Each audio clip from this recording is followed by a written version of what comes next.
Hello and welcome to The Curator on Monocle Radio with me, Fernando Augusto Pacheco.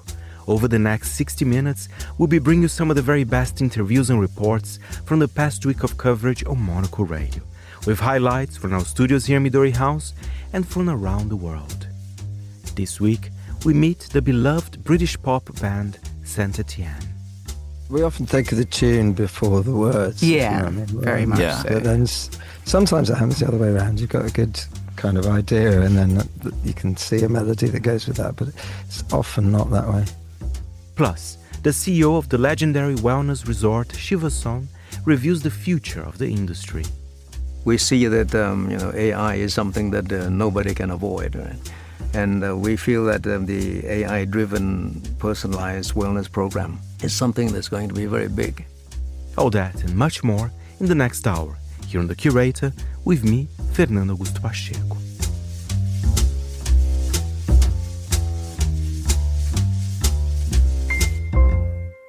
We begin this week's show with the latest installment of What We Learned. Here is Monocle's contributing editor, Andrew Muller. We learned this week that US President Donald Trump is not merely the most sagacious, perspicacious, vivacious, tenacious, audacious and bodacious ever occupant of the role he presently holds, but literally the single greatest human being who has ever lived. Ooh, I can't wait to see where this goes. Okay. Tell me more. Let's see where this goes.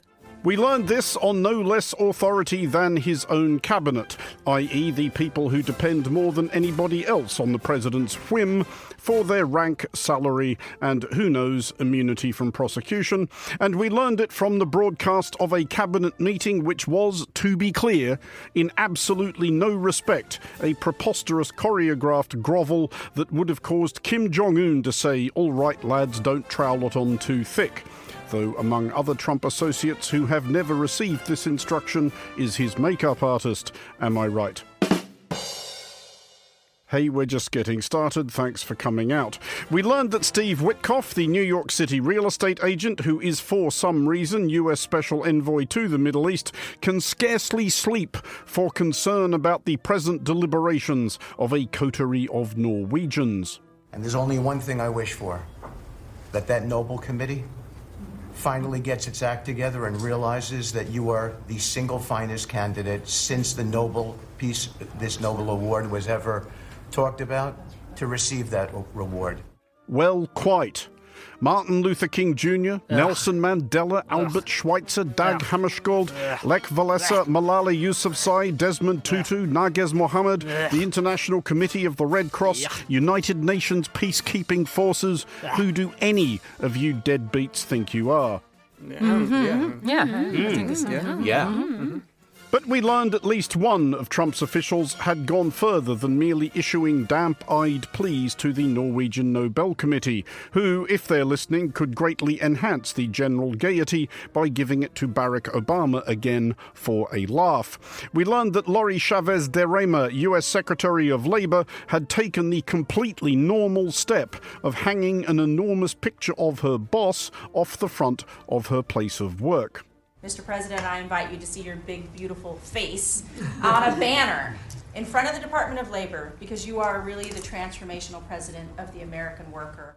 We have commissioned a new sound effect for moments such as these. It is the word wow, rendered as an expression of weary dismay. Hit it, Steph. Wow. On form, not the last time it will come in handy. Because we learned that there was literally another 3 hours of this excruciating nonsense, as someone once said after being taken to see Pink Floyd. Here are further highlights. Thank you for your leadership, for your boldness, for your clarity, for common sense. This is just such a great opportunity, really, to recognize your leadership. Steph, are you still here? Wow. But we learned that an imaginary Nobel Prize and a hero of socialist labour were not the only accolades bestowed upon the president this week. We learned that he is also a World Cup winner. The theme tune of the 2026 World Cup, apparently. Anyway, we learned that Gianni Infantino, president of FIFA, had seen fit to lug the World Cup trophy into the White House, perhaps hoping to contribute to some attempt to break the record for largest collection of tacky gold objects ever gathered in one office, if Trump's supplicants are looking for further prizes to award him, and may have got momentarily carried away with excitement at not being quite the worst person in any given room. Only the FIFA presidents of countries, and then those who win can touch it, because it's for winners only. And since you are a winner, of course, you can as well touch it. The president appeared delighted. Possibly the phrase, "since you are a winner, of course you can touch it," reminded him of happier times as proprietor of Miss USA. What? But, sticking with the subject of dubious talent quests, we learned that the US was sending to Russia this. I just need a cup of tea and one more song. That being B. Howard, more like B. List, who will represent the United States next month at the revival of Intervision, which, as the name hints, was a Soviet knockoff of Eurovision. So it's the song contest equivalent of those tracksuits by Timmy Hifliger and Louis Vorton, which may be found hanging from the less reputable market stalls of Chelyabinsk and Omsk. So let's stop playing games. Mallet.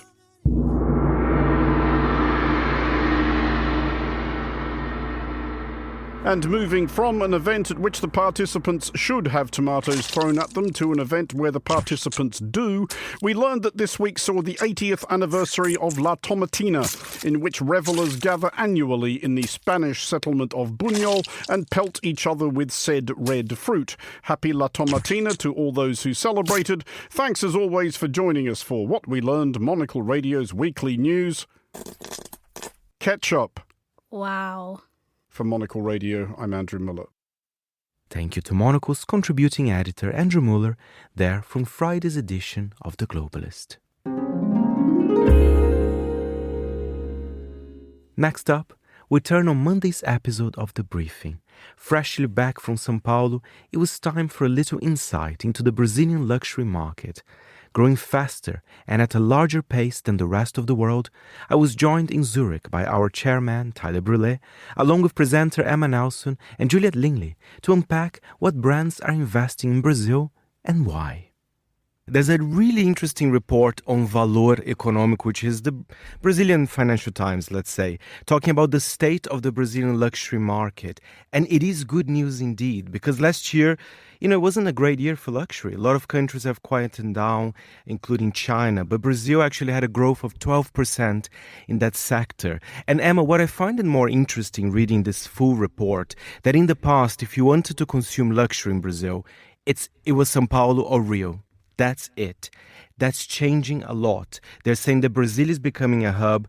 And I was looking as well. So, for example, Chanel, of course, they have a big presence in São Paulo and Rio. But they're opening a store in Porto Alegre, which is a southern capital in Brazil.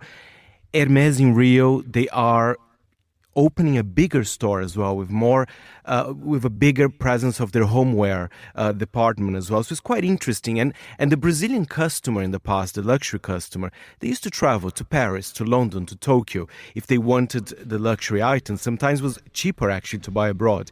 But now they're staying in the country. And one of the reasons is, I know those luxury brands, they pamper you everywhere you go. But I think in Brazil, you're more pampered. To be honest, I think if you go to a shop, let's say you go to a Louis Vuitton here in London, they would not necessarily give you a glass of champagne. But if you are in São Paulo, they probably will.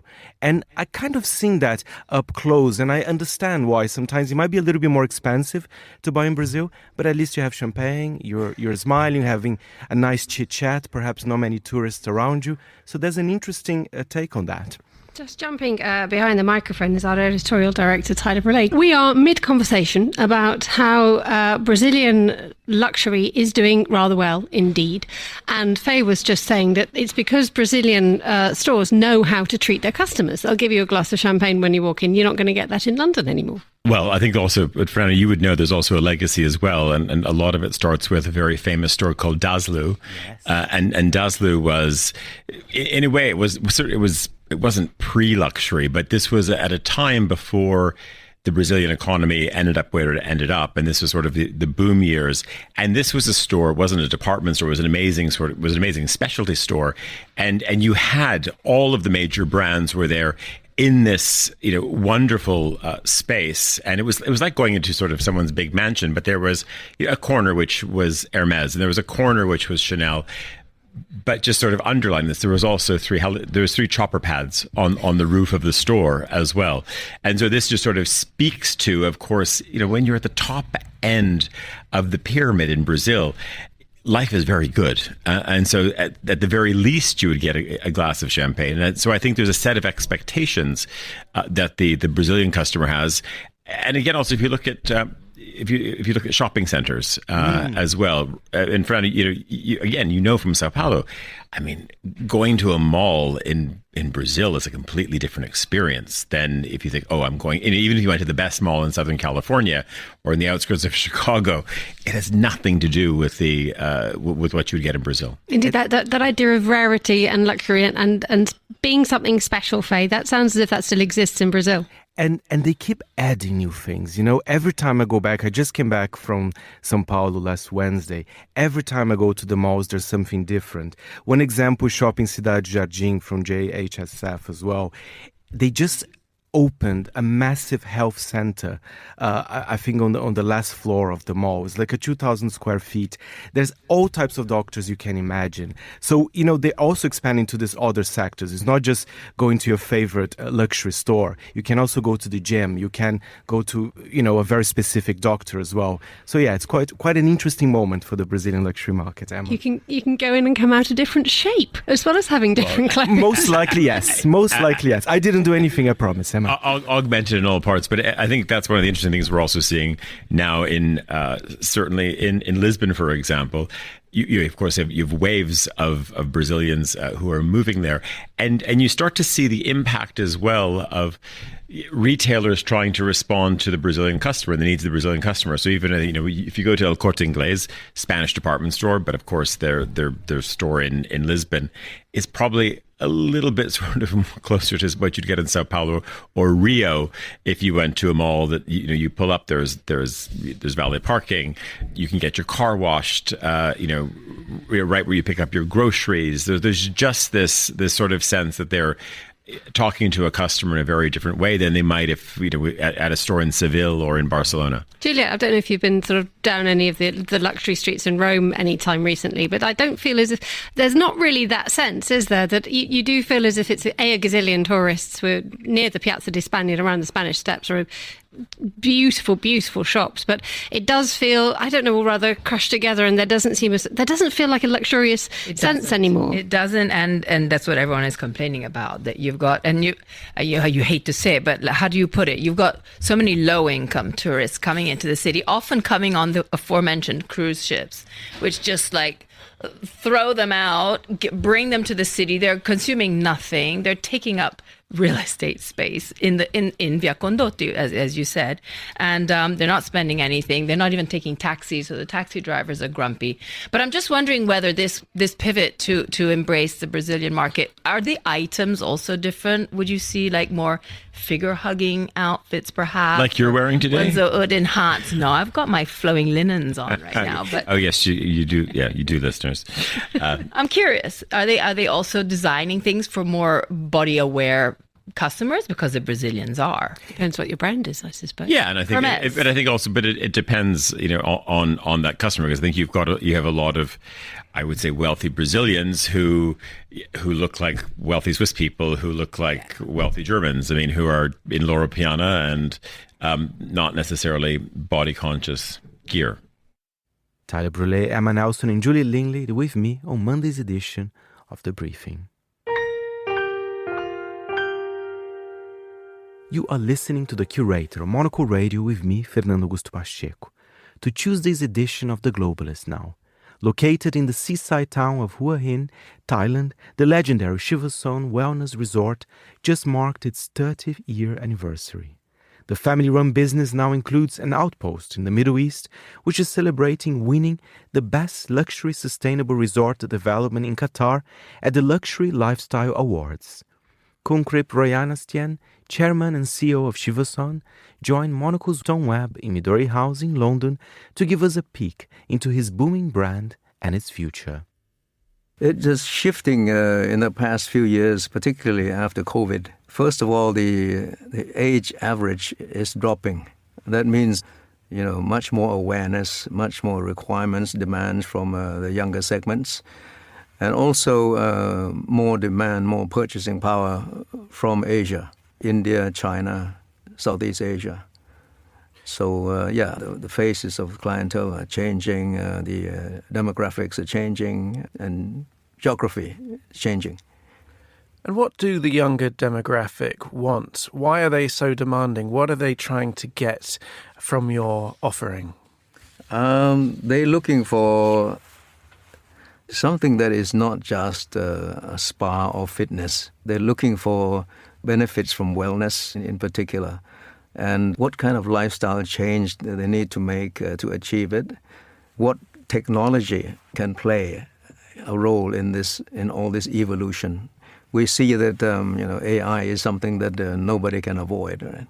And we feel that the AI-driven personalized wellness program is something that's going to be very big. The data that the AI can acquire, accumulate, and then analyze and deliver is so big, fast, very timely that everyone wants. And one of the things that drives that is the wearable, like the one I'm wearing today. It gives you your heart rate, your calorie burn, right? The intensity level of your exercise, and so on.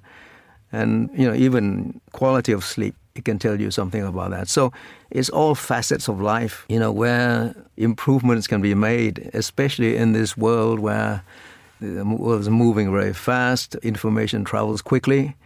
How do you handle the stress, the pressure that comes with it? This is why the younger generation is interested.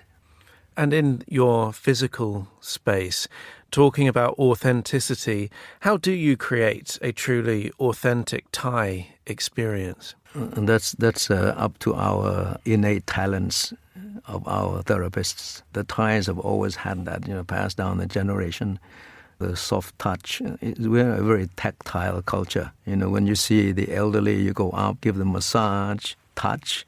It's very normal. So that gives us an advantage when we come to treating individuals, treating people who are in need of that sense of intimacy, sincerity, and convincing them that what we're delivering is the best solution. It may not be what they want, because people may want something that they think they need, and it's not really what they want. For instance, someone might come and say, I've eaten so badly, the past 6 months because of my travel schedules, my meetings, and so on. So I'd like to go on a weight loss or detox program.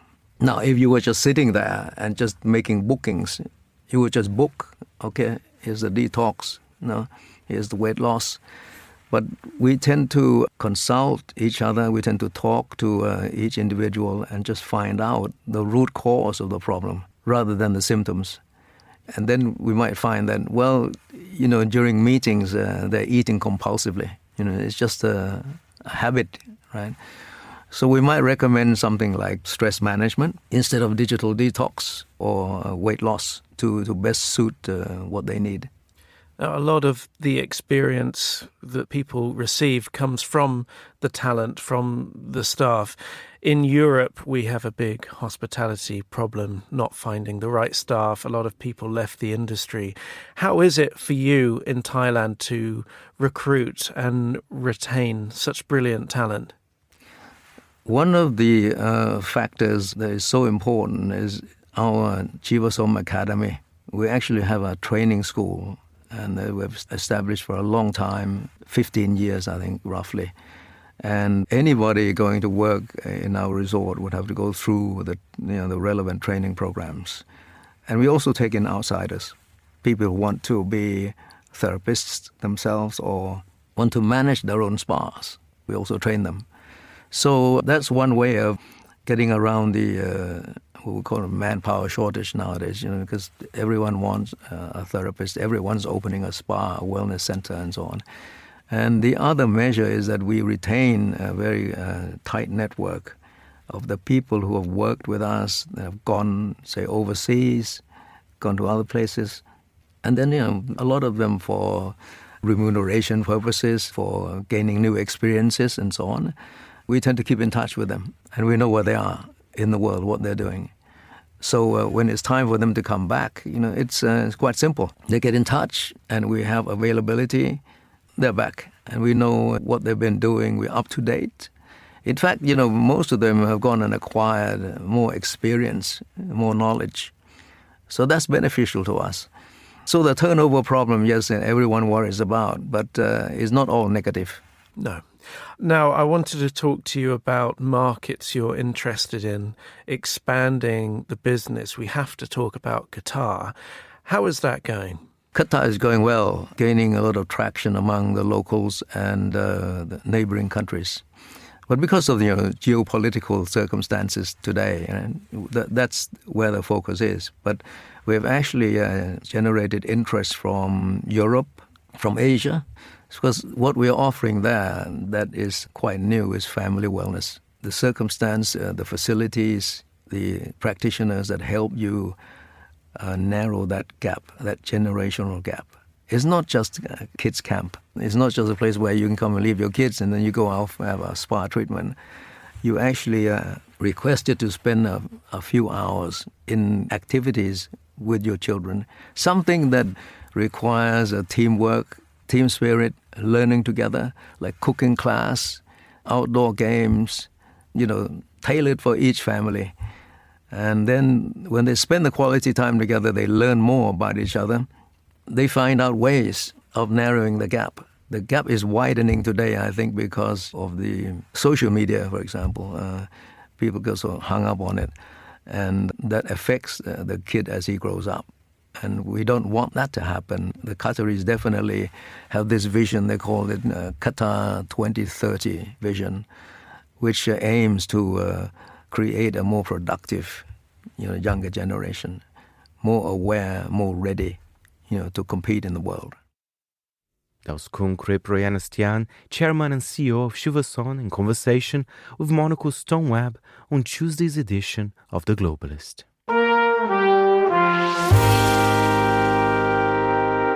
To my weekly program, The Stack now. The images of photographer Bruce Weber are certainly some of the most powerful in pop culture. His highly stylized, often black and white images came to define much of American culture in the 80s, 90s, and beyond. We need only think of the Calvin Klein adverts. For his new publication with Taschen, My Education, Weber showcases his most personal publication to date, revisiting themes and photographs that have shaped Weber's work and life. I caught up with Bruce Weber for more, who tells him how the book came out. This book was meant to be the book that accompanied the exhibition. But I don't know, we got lost and we were hanging out and I don't know, we just didn't get it finished in time for the exhibition. And also it was such an ongoing thing. And there were some other people I wanted to photograph or to write about. And so I was at the film festival. We were showing a film that I made at Lyon. And I went to the Lumiere, a family called the Lumières, and they were some of the first photographers, doing amazing photographs. And they were a family all making pictures. And I always thought about my families that I've had with me, besides my own, who we would just take pictures, but it would be like a family affair, you know what I mean, amongst friends. The first time, when I was a kid, my dad was always taking pictures. He was a really good photographer. And years later, we had a show at the Whitney Museum where one wall was his and one wall was mine. And it was such a great experience. I wish he had been alive to see it. I think he would have been really proud of his pictures. I was really proud of his pictures too. You write beautifully about your parents in the introduction of the book, how the relationship of your mom and dad was so beautiful, was moved by desire. I mean, not unlike some of your imagery, which always feels alive in a way. Were they a big inspiration for your work, photography work? Yeah, I was like addicted to them, I mean, they were so wild. Maybe that's why I was so square as a kid, because that's always the case. My sister was very bohemian. I wasn't so bohemian maybe until I got to New York City. I was going to NYU Film School. My parents were very glamorous to me, and I remember my mom would leave me. They sent my sister to a Catholic school where she had all the girls in her class dye their hair platinum blonde, and just causing the nuns a lot of trouble. But I was left at home with a woman who took care of me, and she made grilled cheese sandwiches for me every night with tomato soup. And then she would go to sleep, and I would be up, looking at all my dad's books, and his books of painting, and seeing all these nude women. And then I would watch films I shouldn't be watching, really old films that were classic American cinema, that were very wild, a lot of violence, things like that my parents would have never let me. But they were very passionate about life. My dad grew a great garden of tons of vegetables and flowers. And my uncle, my great uncle, he was in really great shape, and he'd run around and he'd just be exercising in the backyard. It was kind of like weird. It was almost a little bit like sort of that bohemian lifestyle, like in Northern California, I'd say, like in the 50s and 60s it was. Oh, that sounds very exciting. And that's an interesting thing about, my education, because it's not necessarily a straightforward retrospective. At least that's how I felt. I think it's a book kind of moved by your passions and your relationships in life, including professional ones. We have Grace Coddington. You write beautifully about her, for example. Well, people say, is this a retrospective? And I'd say definitely not. Yeah. I said, I'm always taking pictures, I'm always making films. I'm always doing things, I feel so lucky that I get to do it. And when I look at this book, I think of the assistants that worked with me and the crew that worked with me. And it's more like a yearbook, I would say, than a retrospective, like a yearbook for like a couple of years. And it is very much about relationships and having relationships in photography, stuff like that. I wanted to make a book that was like maybe going to a party and having all the people that I really enjoyed hanging out with there. And so I thought, like, some days when I get lonely, I can look at this book and think, oh, wow, yeah, that I really was crazy about that guy or that girl, and that dog, or that car in that picture or something like that, That's how the book really happened. So the book's got to come from, at least for me, from a crazy emotional space, a place that's very like either laid back or very driven, but come from something else. Talking about your book is so hard for me because I just feel like I just don't want to sell it.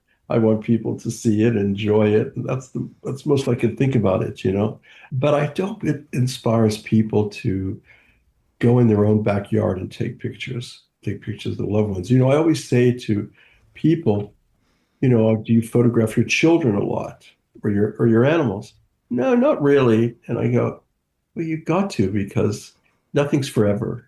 And that's the great thing about photographs. When you see something in a newspaper and you'll see like a house that burned down or there's a hurricane or some kind of disaster, what do people take out of their house but photographs of their family and of their loved ones, And so you think, like when you photograph somebody, you're kind of making a little bit of their history in the world.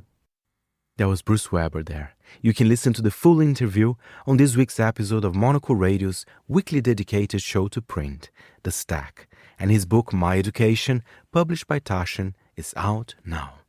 Still to come here on The Curator, we talk watches with the Creation and Development Director at Richard Mille, and with 1 week to go until the Quality of Life Conference, we find out what is on the agenda in Barcelona. Stay tuned. We're proud to support the craft of journalism. UBS brings you the latest news from around the world. Be part of an international network that brings together leading insights, research and technology across 24 time zones and 12 key financial hubs, with you at the centre of it all. UBS. Banking is our craft.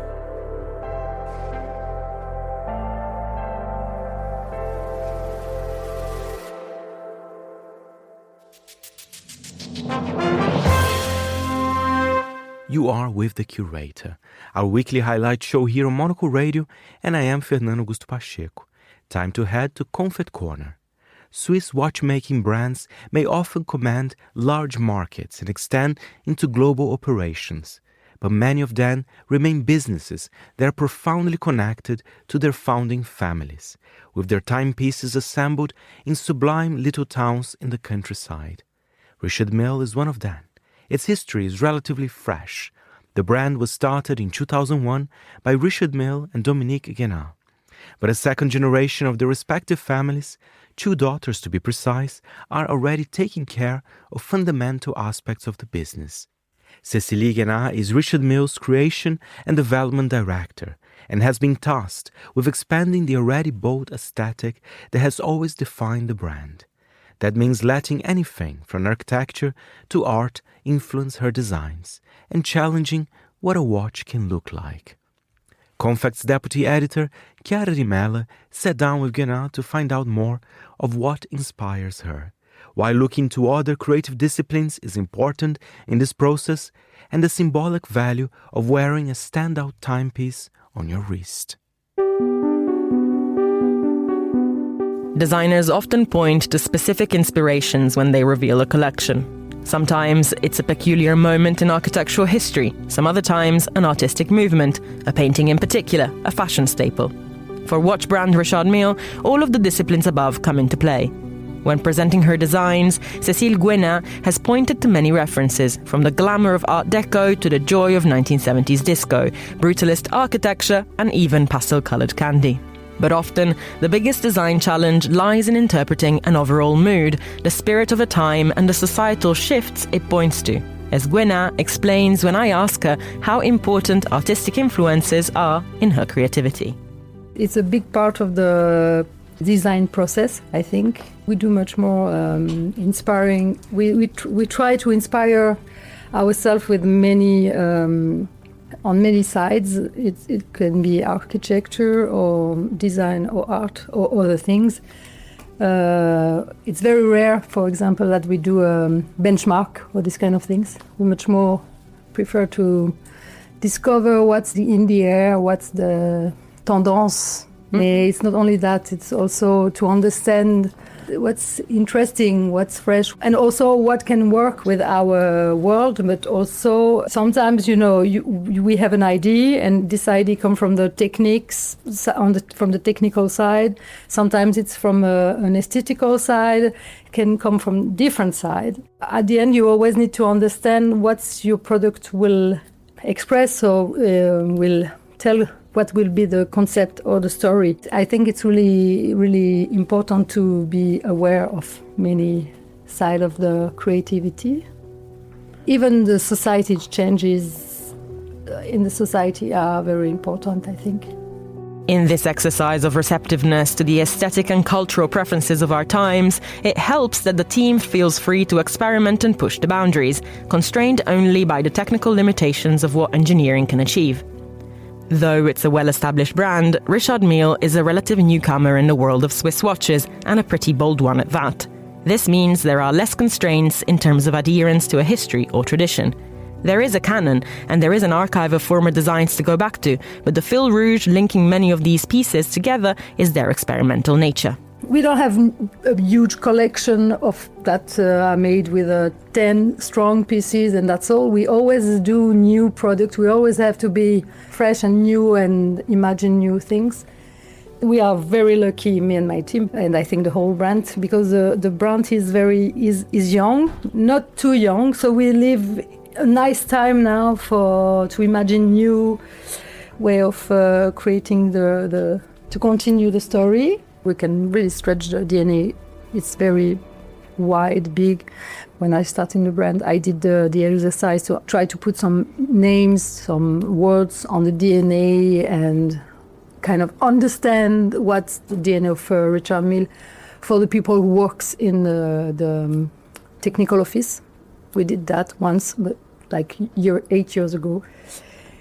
Since then, I sometimes think that I should take more time to understand what's exactly the DNA of the brand.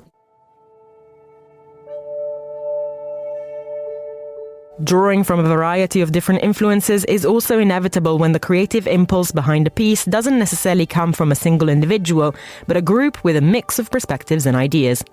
Teamwork is something that Gwenna values greatly in her process. The thing is that we are a team. We work as a team. So it's a good combination, you know. I'm like, okay, we should do that because there is that. And my colleague will be, no, should we do this like that? The fact that we are many different brains together help us to create something kind of complete. But sometimes I really want to design, you know, I'm like, okay, this piece like the RM0704, we really wanted to create a watch for women who will be pure Richard Mille, basic, you know, sporty watch. It was really the goal.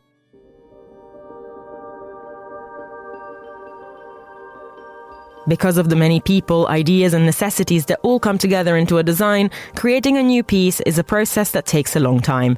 But no matter how long the team may have spent on experimenting with an idea, if something doesn't feel quite right, they will not compromise on the result. They'd rather start from a blank slate and move on. It's a tough choice to make, but one that means they can get behind the quality of the finished product. Gwenna talks about how difficult but necessary this approach is.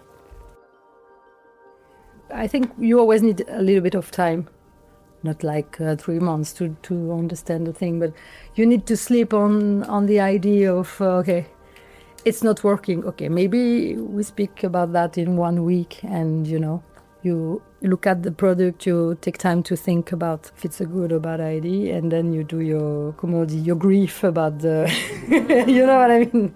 You're really like, okay, it's fine, it's not the end of the world. You need time to do, I think, the right decision. Especially when you have the feeling that it's your baby somehow. This design is your baby. Still, when all the elements align, the result is something that everybody involved can be genuinely proud of, from the idea that first inspired it to the tests that ensure it can last for decades to come. For Confect, I am Chiara Rimella.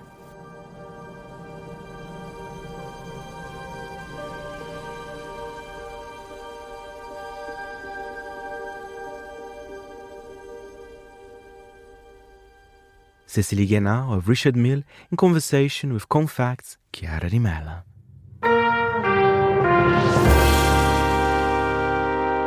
It is just 1 week until Monocle Annual Quality of Life Conference, this year in Barcelona, and Chris Chermak was joined by Monocle's editor-in-chief Andrew Tuck to get a sense of the building excitement. We're going to Barcelona. Yes. The team from here will slowly be trickling over there next week. We mostly arrive on Wednesday, but our guests and speakers start arriving on Thursday. Thursday's the big reception to welcome everyone to Barcelona in the Miro Foundation.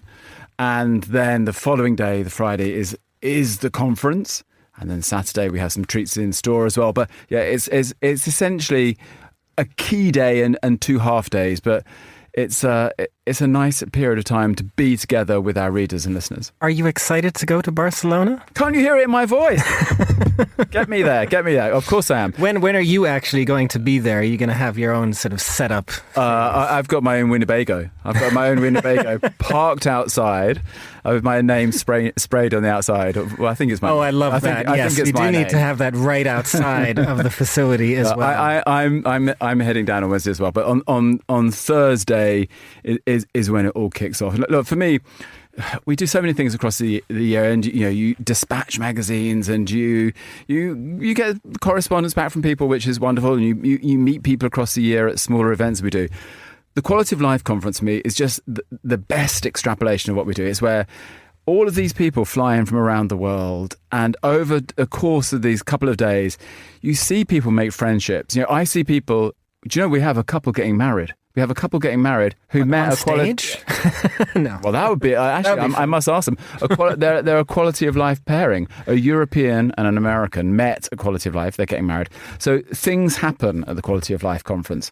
Maybe that should be the strapline. Quality of Life, Monocle. Things happen. I mean, I've been seeing ads for like Hinge on CNN. Maybe we need to sort of add a sort of Monocle version of that. But seriously, I've seen people start businesses, move cities, find husbands and wives, it turns out, and on the whole just come together in these amazing conversations. They're started on stage. There's all these kind of action points and optimistic views and motivations from our speakers, which includes everyone from ministers of state to architects to designers to healthcare specialists, and they weave this really clever patchwork across the day of like all these things that make for better quality of life for all. And at the end of it, as people pour into dinner and they go to the coffees and things, their heads are full of all this clever stuff, and they begin speaking to their friends and their new friends that they've made at the conference. And honestly, by the end of it, it's hard to get rid of them at the end of it, because they're all such buddies.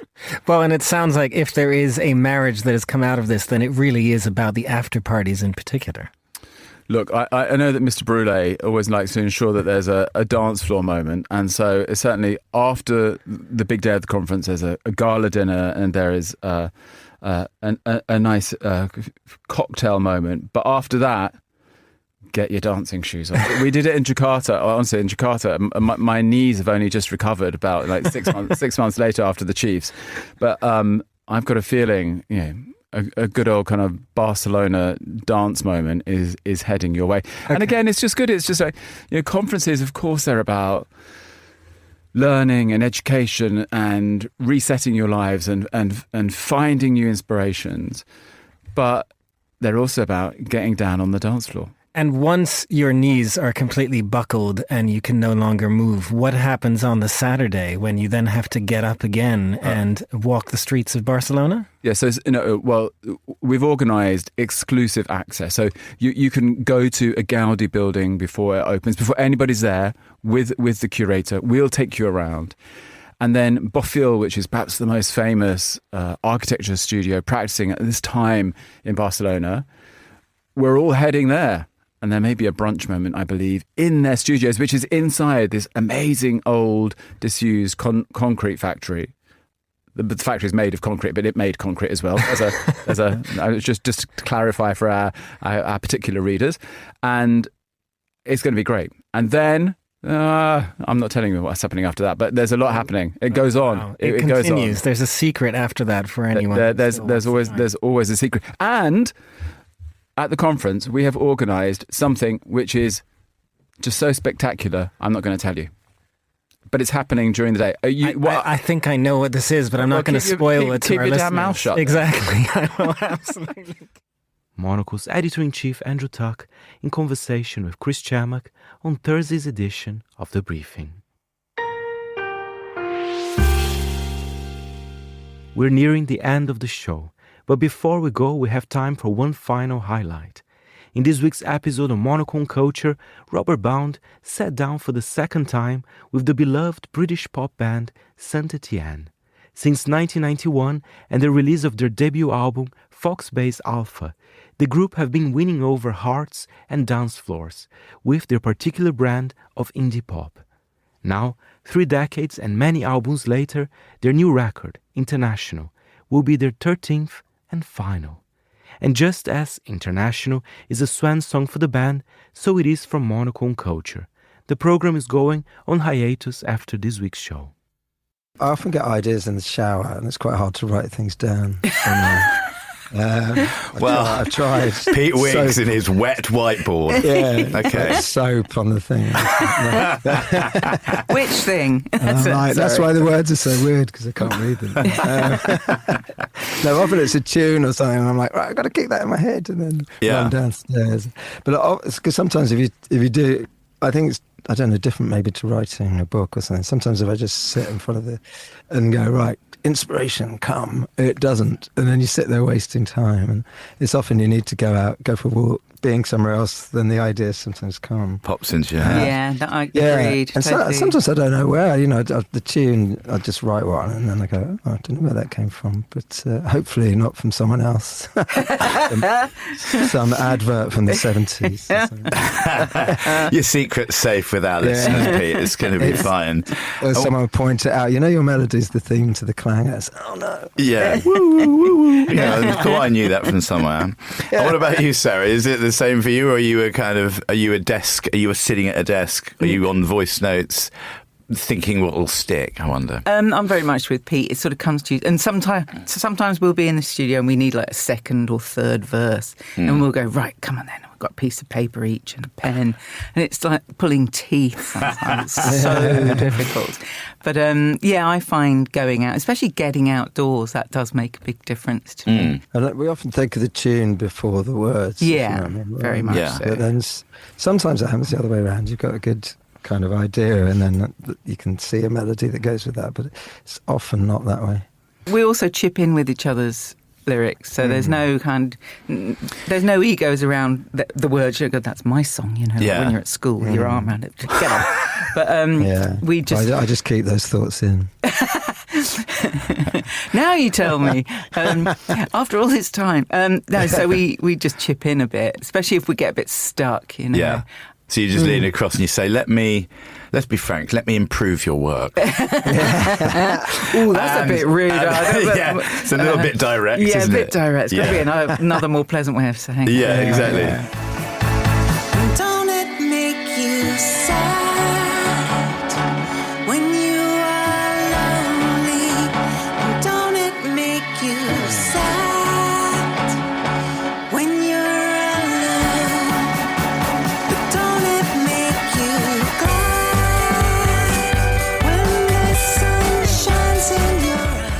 You've been very interested in kind of modernist architecture and film soundtracks and samples in 60s pop and things like that. But particularly with, how do you write songs about buildings? How do you broadcast your fascination for concrete and angles and things that some people think are ugly? That is a very difficult thing to make beautiful in pop. So, Pete, how do you go about it? What on earth were you thinking, and how did you get away with it? Well, I guess often it'll be not just about a building, but about the sort of human connection to that building. Like Tales from Turnpike House is not just about a block of flats; it's about the residents. Even though we made them up it was a way of framing a lot of little vignettes, I suppose, of daily life. I wanted to ask you quickly about samples. This is the new record, International. We hear a little bit of Swedish, Japanese, German. You accuse Pete of being his main inspiration being Mothra, which begs the question, A, why Pete, and who is your Godzilla? Ooh, good question. Get out of that, Pete. Yeah. I wouldn't call Sarah Godzilla.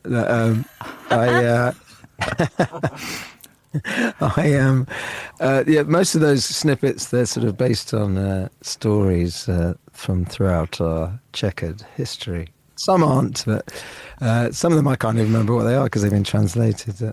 Some of them are like quotes, aren't they, from reviews and things like that. Yeah, the Japanese one, which is non-Mothra related, but we did a gig once in Japan, and this guy came up to us afterwards and said that we had a punk rock attitude, and I was like, oh, thanks. And he went, no, that's not a good thing. In a negative. Yeah. Oh, sorry. You got to stop spitting on your fans, Pete. I think that's what he meant. It's a very polite society. Take me to the pilot. I feel I need to fly now. Another reason why now.